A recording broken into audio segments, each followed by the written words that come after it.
Marcus Washington clutched his last 75 cents when he bought the abandoned warehouse that no merchant in town dared to touch. The wealthiest businessman drove right past, dismissing the building as useless, with its broken windows and cracked walls. But Marcus had noticed something during his inspection, something that made his hands tremble. What he found in the depths of that dilapidated warehouse defied all known logic, a phenomenon that scientists cannot explain to this day. And now powerful men want this secret to remain buried no matter the cost. The March sun painted the North Carolina hills in golden hues as Marcus Washington parked his 1998 Ford pickup in front of the Ashford County Courthouse. His hands trembled slightly as he checked the crumpled envelope in his plaid shirt pocket. 75 cents in coins and 2 $1 bills. It was all that was left of a life that had crumbled like a house of cards over the last 6 months. Marcus was 38 years old, 6 feet tall, with broad shoulders that still carried the proud posture of a man who'd built engines with his own hands for 15 years at the General Motors plant. But the factory had closed. The divorce had cost him half his assets, and now 3 months behind on rent with $340 in his bank account, he was betting his last dime on a property nobody else wanted. The delinquent property auction was held in the courthouse courtyard, under the shade of century-old oaks. Marcus watched the small crowd, a few real estate speculators in suits, curious farmers in caps and overalls, and street vendors taking advantage of the crowd. When the auctioneer, a burly man in red suspenders, announced Lot 47, a strange silence fell over the assembly. Industrial warehouse on rural Route 19, 8,000 square feet, 1970 brick construction, the auctioneer shouted. Property vacant since 1983. Opening bid of 75 cents. Marcus raised his hand, his heart pounding like a jackhammer. He waited for other bids. None came. He looked around and noticed something unsettling. The people weren't just uninterested. They were avoiding looking at the listed property as if the mere mention of the place caused them physical discomfort. 75 cents going once, the auctioneer called out, his voice losing its usual enthusiasm. Going twice. An old farmer with a gray beard whispered loud enough for Marcus to hear. Son, you don't know what you're buying. Sold for 75 cents to the gentleman in the blue shirt. The gavel struck with a sound that echoed like a gunshot. Marcus staggered forward to sign the papers, his legs suddenly weak. He had bought 8,000 square feet of industrial property for less than the cost of a soda. That's the old Harold Chen place, murmured the clerk, a middle-aged woman with reading glasses hanging from a chain. Her eyes lingered on Marcus's face with an expression he couldn't decipher. You sure you want this? For 75 cents? Absolutely. She shook her head slowly. Some things are cheap for a reason. 20 minutes later, Marcus was driving down rural Route 19, a cracked asphalt road that snaked between tobacco fields and mobile homes. The address led him to an isolated property, surrounded by a 10-foot-tall chain-link fence that had seen better days. Through the holes in the mesh, he caught his first glimpse of the warehouse. The structure was imposing, a massive rectangle of red brick darkened by time, with a corrugated metal roof that gleamed under the afternoon sun. Tall windows lined the side walls, but something was wrong with them. Marcus stopped the truck and got out, the creak of the door echoing in the rural silence. The windows were intact, but covered in an iridescent film that seemed to pulse when the sun hit it at certain angles. The film had an almost organic quality, like the surface of a soap bubble, but much thicker and deliberately applied. Marcus found a hole in the fence and squeezed through it. The ground around the warehouse was strangely clean. There wasn't the wild overgrowth he'd expect after 40 years of neglect. The grass grew in perfect geometric patterns, forming concentric circles around the structure. The front door, a heavy steel entrance painted a faded blue, was unlocked. Marcus pushed it and it opened with a metallic groan that seemed absurdly loud in the absolute silence. And then he stopped, confused. The inside of the warehouse defied all logic. After 42 years of abandonment, there should have been thick dust, cobwebs, signs of animals, dampness, decay. Instead, the space was pristine. The polished concrete floor reflected the light streaming in from the windows like a mirror. There wasn't a single visible speck of dust in the air. Marcus took a cautious step inside. His footsteps echoed strangely, as if the space were larger than it looked from the outside. In the center of the warehouse, there was a circular area about 20 feet in diameter, where the concrete had a completely different texture. It was smoother, almost organic, with a slightly darker color than the rest of the floor. He approached the circle and knelt, placing his palm on the surface. Immediately, he felt a subtle vibration, so low it was more of a feeling than a sound. It was rhythmic, like a slow, deep breath coming from somewhere far below. What the hell? Marcus got up quickly and scanned the rest of the space. In the northeast corner, he found a metal workbench with a single drawer. On top of it, as if left deliberately to be found, was a brown leather-bound journal. His hands shook as he opened it. The handwriting was precise, almost obsessively neat. The first page read simply, "Property of Dr. Harold Chen, Ph.D. in Nuclear Physics, North Carolina Institute of Technology, Project Blackstone, classified." Marcus flipped through the pages, finding entries dated from 1979 to 1983. The writing started out clinical and scientific, but gradually became more erratic, the letters growing larger and more desperate. The last entry was dated April 23, 1983. "They tried to stop me from sealing it. I succeeded, but the cost was my sanity. The mathematics of its existence breaks our laws of physics. We drilled too deep. We found something that was waiting. Whoever finds this, do not breach the circle. What is beneath is not of earth. I sealed it with 30 tons of special concrete, but I feel that only delayed the inevitable. God forgive me for what we have unleashed." Marcus felt a chill run down his spine. He looked again at the circle in the center of the warehouse. Now that he knew what to look for, he could see that the smooth surface was much thicker than the rest of the floor, a concrete cap specially designed to keep something contained. The sound came without warning, a low-frequency hum that seemed to emanate from the walls themselves. Marcus felt his teeth vibrate and a growing pressure in his ears. The sound lasted exactly 47 seconds, then stopped abruptly, leaving a silence that seemed deeper than before. That night, Marcus didn't sleep. He drove to Ashford and rented a cheap room at the Sleepy Inn, but spent the night sitting on the bed, rereading Harold Chen's journal and trying to process what he had bought for 75 cents. The next morning, he headed to the Ashford Public Library, a 1960s brick building with wooden shelves that groaned under the weight of decades of accumulated knowledge. The librarian, a silver-haired woman named Mrs. Kowalski, recognized the name immediately. "Harold Chen," she said, adjusting her glasses. "I haven't heard that name in years. He was a brilliant man, you know. Used to come in here regularly in the 70s and early 80s, always researching advanced physics, theoretical mathematics. Then one day he just vanished. Vanished how? Literally. The police found his car on the property, keys still in the ignition, but he was never seen again. His wife said he'd been acting strange in the weeks leading up to it, talking about living geometries and crystallized consciousness. She thought the work was driving him crazy. Mrs. Kowalski led him to the local newspaper archives on microfilm. Marcus spent 2 hours reading about Harold Chen, an MIT-educated nuclear physicist, hired by Blackstone Energy Corporation in 1975 to work on classified projects. The company had bought up several plots of land in the area for experimental energy tests, but the details were vague. What caught Marcus's eye the most was a small 1983 article, "Local Physicist Reported Missing." The article mentioned that Chen had bought the industrial warehouse in 1979 and poured industrial quantities of special concrete at the site shortly before his disappearance. "Is Blackstone Energy still around?" Marcus asked. "Oh, not under that name. They changed to Meridian Technologies in the 90s. They're still around, but now they focus on pharmaceuticals and defense contracting. Headquartered in Charlotte." Marcus felt a shiver. 40 years later, the company still existed, just under a different name. That afternoon, he returned to the warehouse with a new perspective. The place wasn't just an abandoned property. It was a containment site. Harold Chen had deliberately sealed something underground and then vanished, possibly killed for what he knew. Marcus started documenting everything. He took pictures of the concrete circle, measured its dimensions, and noted that the surface was exactly 18 inches thicker than the rest of the floor. Using a flashlight, he examined the walls for additional clues. That's when he found the cables. Hidden behind plywood panels that looked like part of the original construction, there was a complex system of cables and sensors that snaked along the walls and converged on a small control box near the central circle.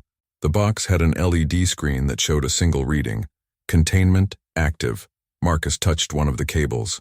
Immediately, the subterranean vibration intensified. The screen flickered and displayed new data. Disturbance detected. Energy levels rising. He backed away, his heart racing. Whatever was sealed below was reacting to his presence.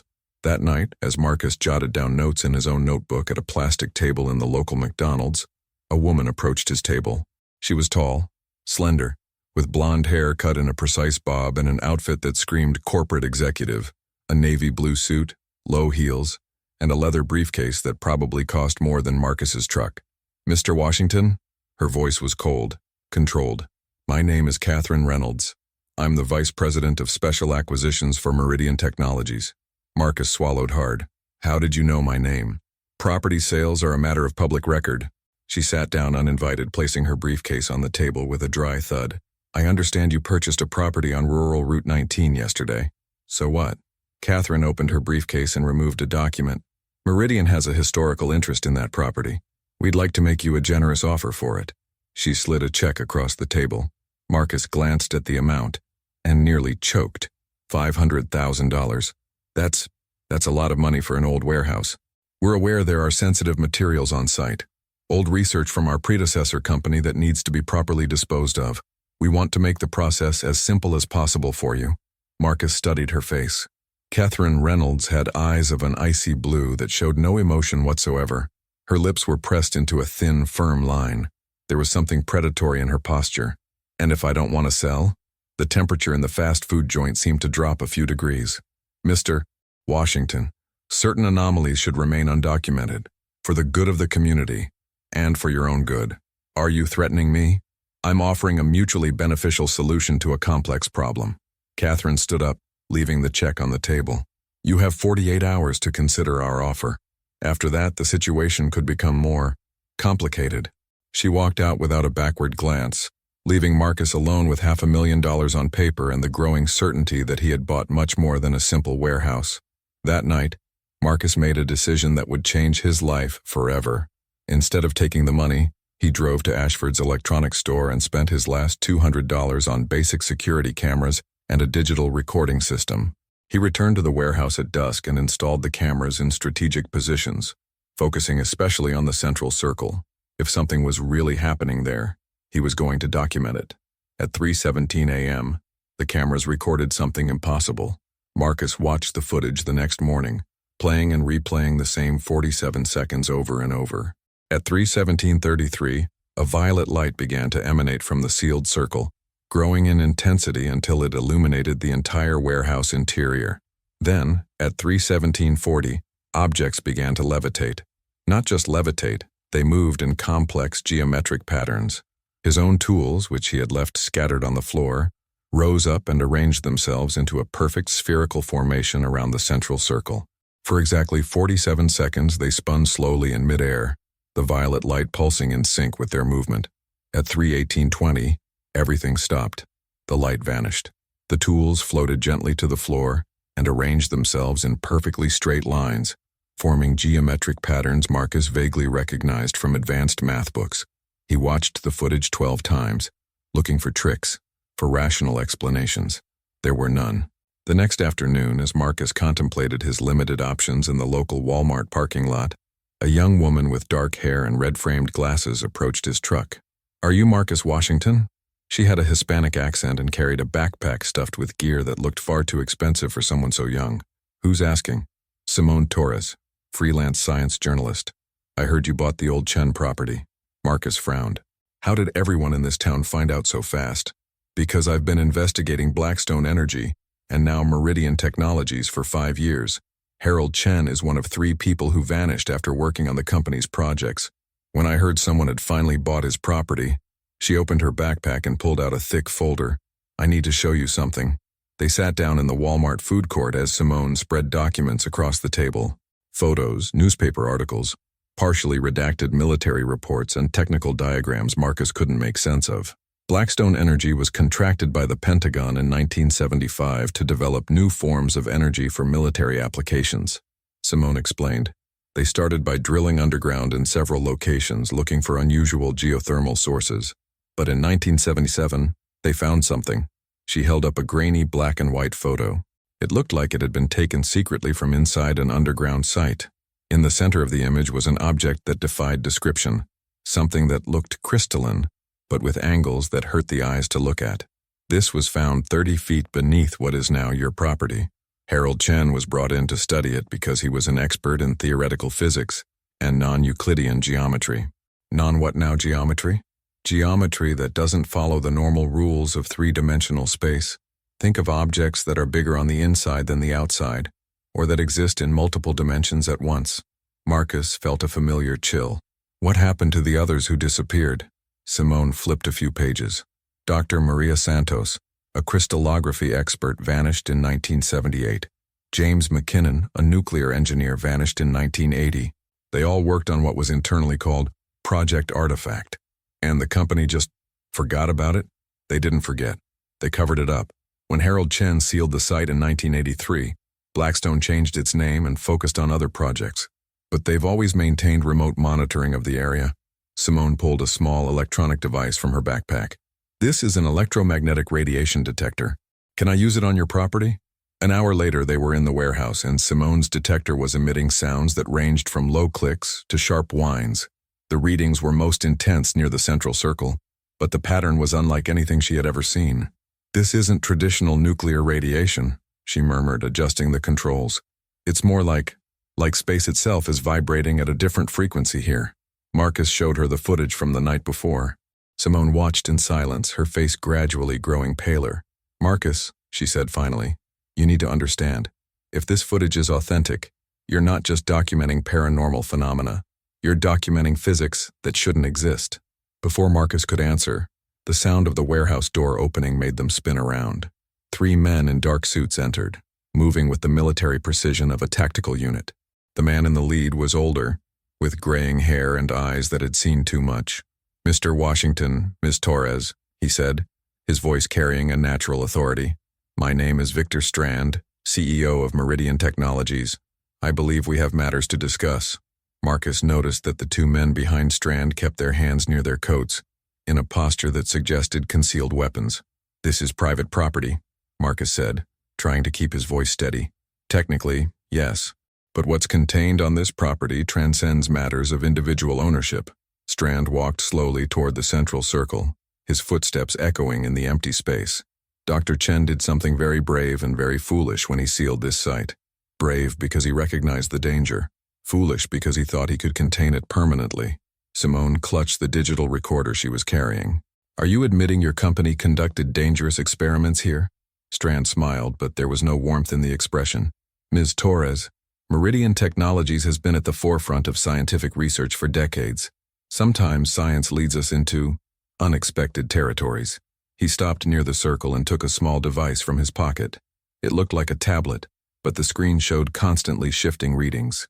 The containment measures Dr. Chen installed are failing. Energy levels have increased 300% in the last 5 years. It's only a matter of time before the hum started again, louder this time. Marcus felt not just his teeth vibrating, but his entire skeleton resonating with the frequency. Violet light began to seep through tiny cracks in the circle's concrete. Before that happens, Strand finished, pocketing the device.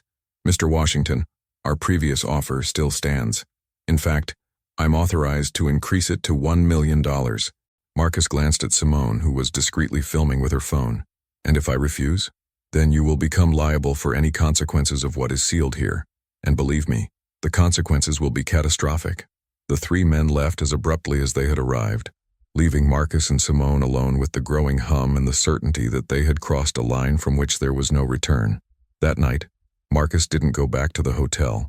Instead, he and Simone set up camp in the warehouse, determined to uncover the truth before forces beyond their control made the decision for them. At 2:30 a.m., they were awakened by a different sound, not the familiar hum, but something that sounded like scratching coming from far below. Simone switched on her recording gear while Marcus checked the cameras. The electromagnetic readings were off the charts. The violet light was no longer confined to the circle. Small filaments of energy traveled along the walls like slow-motion lightning, and underneath it all, that scratching sound, as if something massive was trying to claw its way up. Marcus, Simone whispered, her eyes fixed on the detector.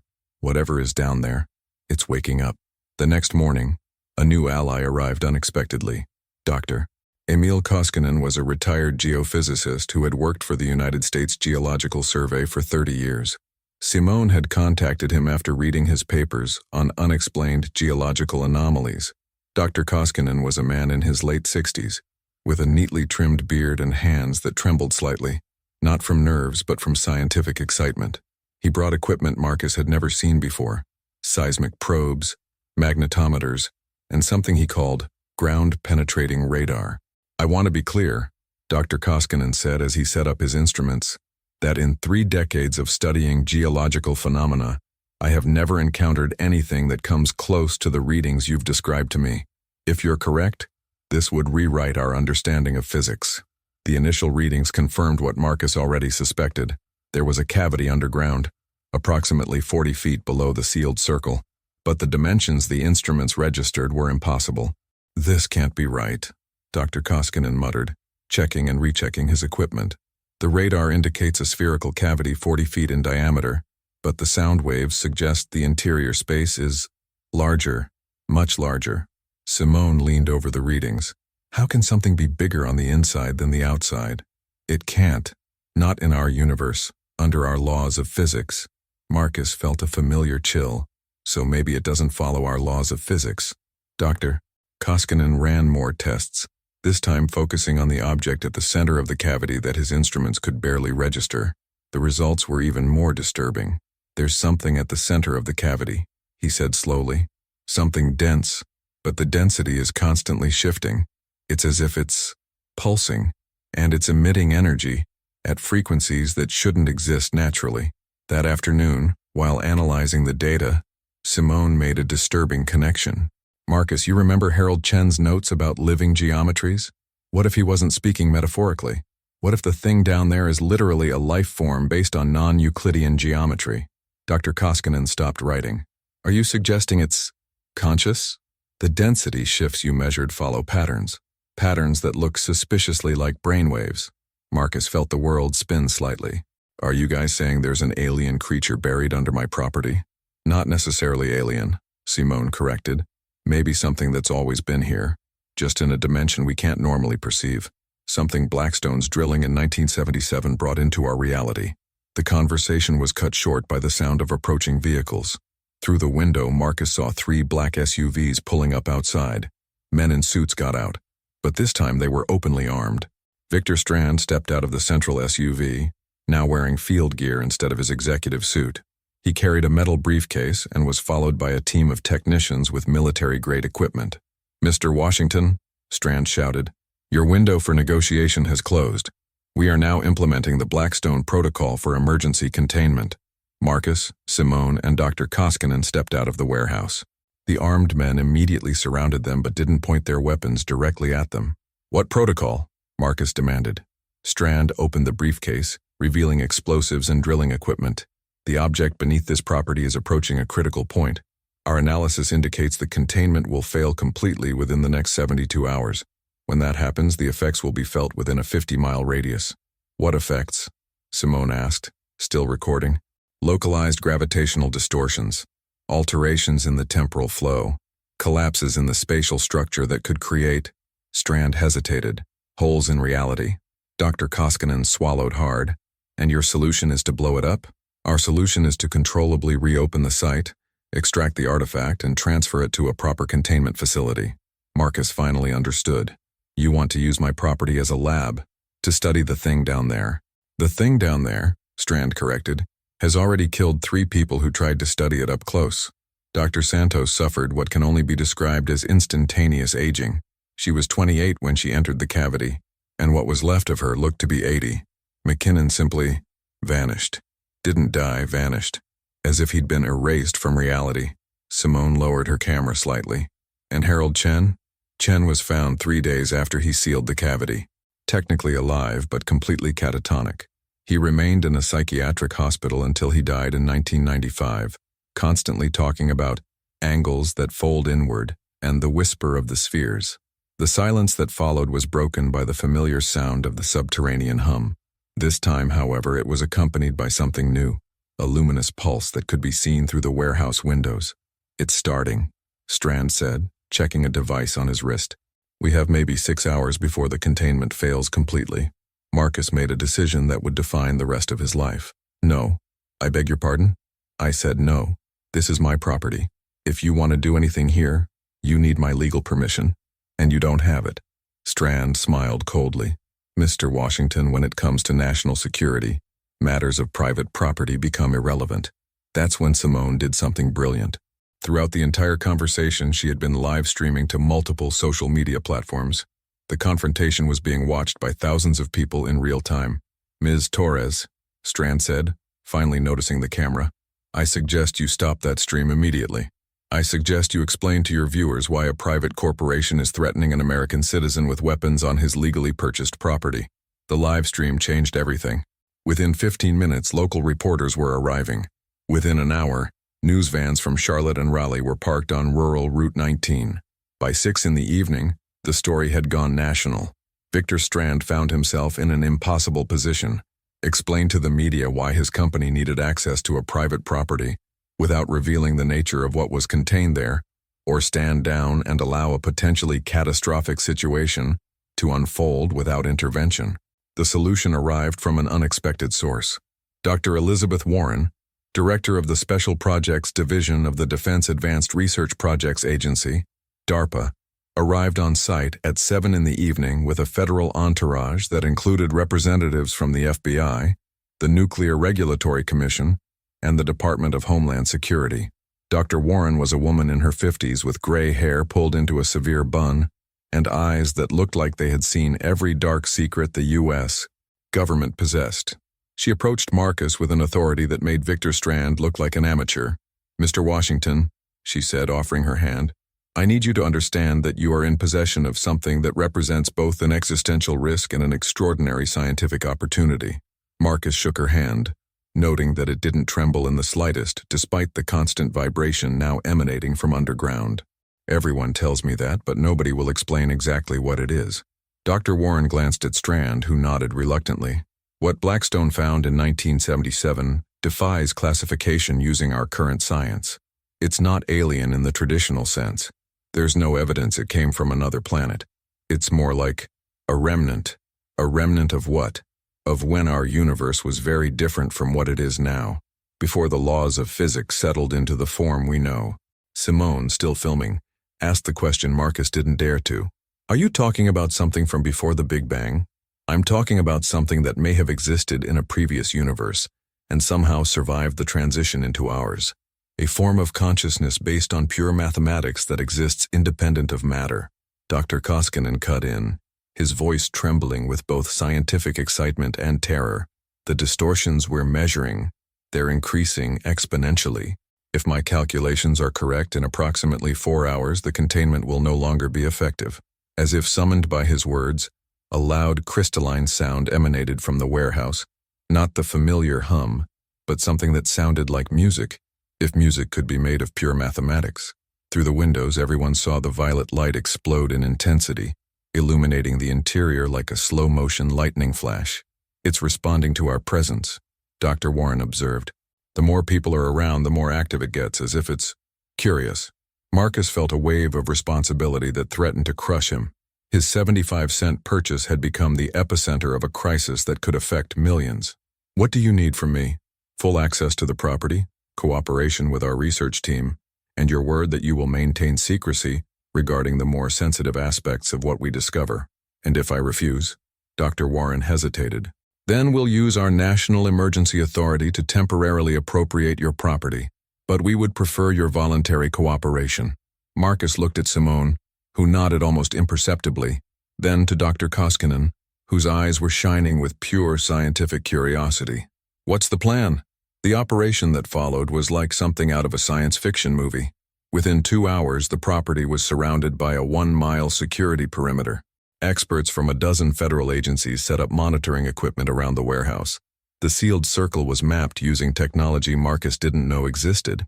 Dr. Warren explained the procedure as her team worked. We're going to create a small opening in the seal, using precision laser drilling. This will allow us to insert probes and sensors without compromising the overall containment.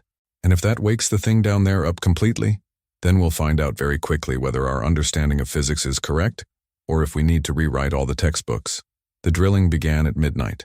Marcus, Simone, and Dr. Koskinen watched from a secure monitoring station as a pen-sized laser created a 1-inch hole through Harold Chen's concrete. What happened next defied all expectations. As soon as the laser breached the surface, a column of violet light erupted through the opening, shooting straight up through the roof of the warehouse and lighting up the night sky like a beacon. But the light didn't disperse. It held its column-like shape, rising so high that satellites detected it from space. The instruments registered a burst of energy at frequencies that shouldn't exist. Objects within a 100-meter radius began to levitate, not just in the warehouse, but outside as well. Cars, equipment, even some of the smaller trees lifted slowly from the ground and began to orbit the column of light like planets around a star. "Cut the laser!" Dr. Warren shouted, but the tech team replied that they already had. The hole had been opened, and now it had a life of its own. Through the small orifice, something began to emerge. It wasn't physical in the traditional sense. It was as if geometry itself were unfolding, creating angles that hurt the eyes to look at directly. Marcus felt his mind struggle to process what he was seeing. Shapes that seemed to exist in more dimensions than three-dimensional space allowed. And then, impossibly but undeniably, he heard a voice. It wasn't a voice as an audible sound, but as a direct thought transmitted into his consciousness. It was ancient beyond measure, heavy with the wisdom of eons that predated human existence. Finally, the voice whispered in his mind, "After so long a sleep, there are minds ready to understand." Marcus turned to Simone and Dr. Koskinen. From their wide eyes, it was obvious they were hearing it too. "Do not fear," the presence continued. "I am not a destroyer, but a guardian of knowledge your species is nearly ready to receive." Dr. Warren approached, removing her communication headset. "Are you hearing this too?" Marcus nodded. "It's speaking to us, directly in our minds. The mathematics that govern reality can be transcended," the voice explained. "Infinite energy, the curing of any disease, travel between the stars. All of this is possible when one understands that the universe is not limited by 3 dimensions. The demonstrations that followed were beyond comprehension. Objects materialized from thin air, not created, but brought from other places in space-time. A tree that had been cut down decades ago suddenly grew anew, not regenerated, but restored to its previous state. One of the technicians who had cut his hand on the equipment watched in astonishment, as the wound not just healed, but reversed in time until it had never existed. "But knowledge requires responsibility," the presence warned. "Your species must prove it can use such power wisely." It was Victor Strand who broke the moment of awe.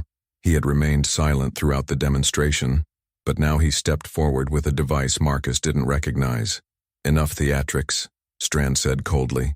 "We need concrete results, analyses that can be replicated in a lab, practical military applications." The moment he activated the device, some kind of scanner or energy probe, the atmosphere changed drastically. The violet light dimmed, the floating objects fell heavily to the ground, and the sense of a benevolent presence was replaced by something much darker. "You," the voice now carried a menacing quality, "represent precisely why this knowledge must remain guarded." Strand aimed his device directly at the opening in the concrete. "Our analysis indicates you are simply an advanced form of crystalline artificial intelligence, powerful, but understandable, controllable. What happened next would be remembered as the Ashford incident by the few who witnessed it and survived to tell the tale." The presence didn't attack Strand directly. Instead, it simply canceled his existence in a 10-foot sphere around him. It didn't disintegrate or kill him. It removed him from reality as if he had never existed. The space where he had been simply closed, without a sound, without a flash of light, without drama. One moment he was there, the next, there was only air. The silence that followed was absolute. "This knowledge must not fall into hands that would use it to dominate others," the voice explained calmly. "The guardian who sealed me understood this. He sacrificed his sanity to protect your species from its own destructive nature." Dr. Warren recovered first, her voice trembling but controlled. "What do you want from us?" "Time.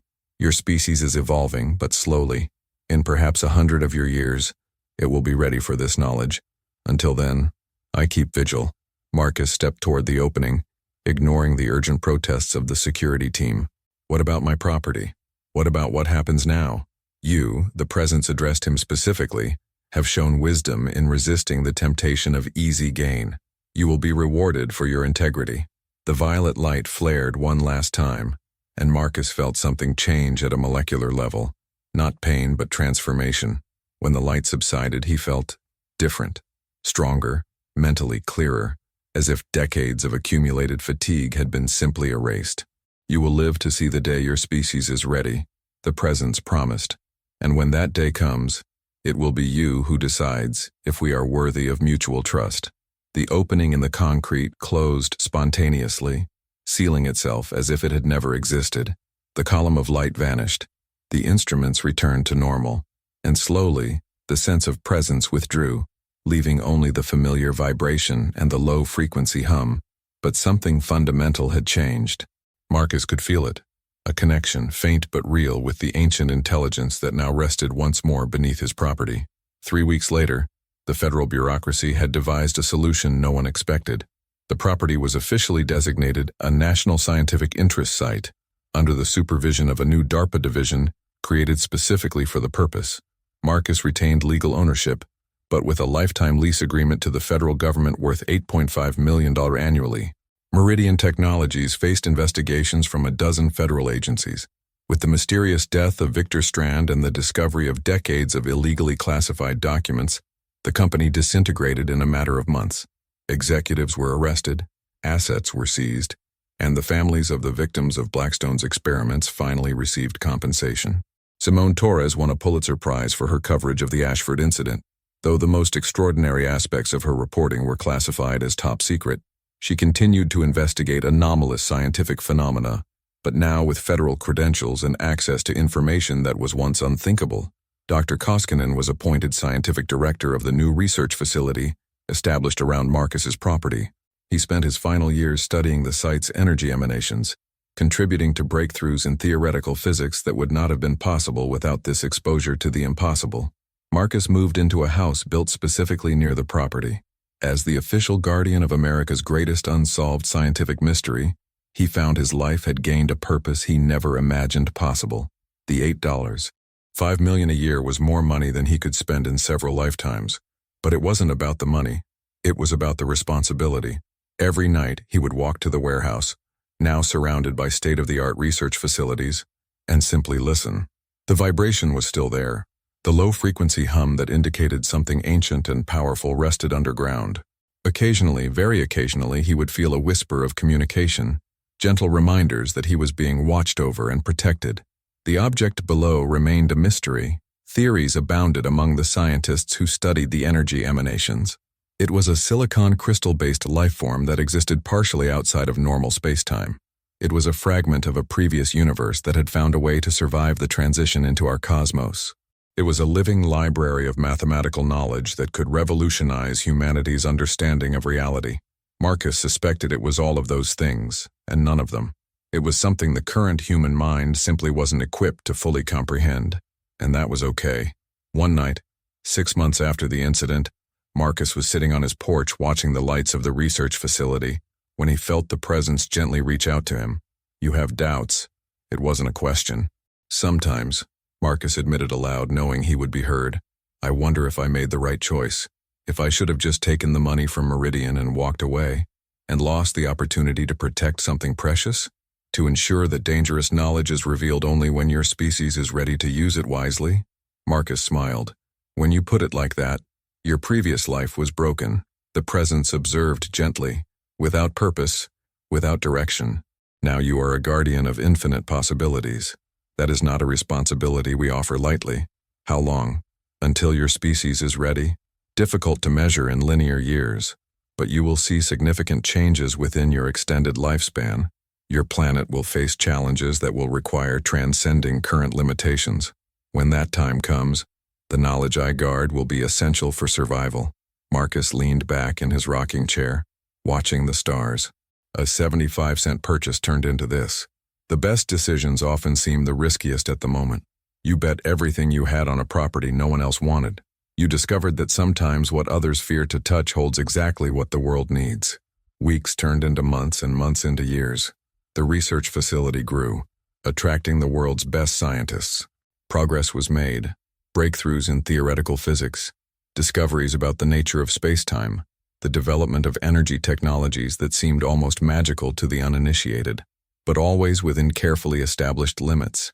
The presence underground allowed certain research and blocked others, gently guiding humanity toward discoveries that could be used constructively while protecting knowledge that could be destructive. Marcus aged, but far more slowly than he should have. The transformation he had felt during the Ashford incident proved to be permanent. He was biologically years younger than his chronological age, and the gap only widened with time. On his 70th birthday, when he physically appeared to be perhaps 45, Marcus finally asked directly, "How long do you intend for me to live?" "Long enough to see your species take its next great evolutionary leap," came the answer. "To witness the moment when they are ready for true partnership instead of mere scientific curiosity. And then you will choose your successor, and I will choose whether humanity deserves the knowledge I have guarded for eons." Marcus spent his days working with the researchers, his years learning about physics that defied comprehension, his decades preparing for a responsibility that transcended anything he had imagined when he bought an abandoned warehouse for 75 cents. The desperate little man who had bet his last dime on a property nobody else wanted had become the guardian of secrets that could transform human civilization, not through ambition or genius, but through simple persistence and a refusal to accept that problems had no solutions. His 75-cent warehouse had brought him not just material wealth, but purpose, responsibility, and the certainty that sometimes the best decisions are the ones that seem most impossible at the moment. And in the quiet nights, when he listened to the familiar vibration coming from underground, Marcus Washington knew he had found exactly what he was looking for when he made that desperate bid at the county auction. Not just a home, but a destiny. In the depths of North Carolina, something ancient and wise continued its patient vigil, guarding knowledge that would one day transform the world. And above it, a man who had learned that courage sometimes means simply refusing to give up kept his own vigil, protecting a future he could barely imagine. The low-frequency hum continued, steady as a heartbeat, reminding him every night that he had bought much more than a simple warehouse. He had bought a responsibility that would last beyond his natural life, a mystery that would redefine what it meant to be human, and a partnership with an intelligence that had watched the universe be born and evolve across untold eons. 75 cents well spent, he thought every night before sleep, listening to the ancient whisper that promised wonders yet to come.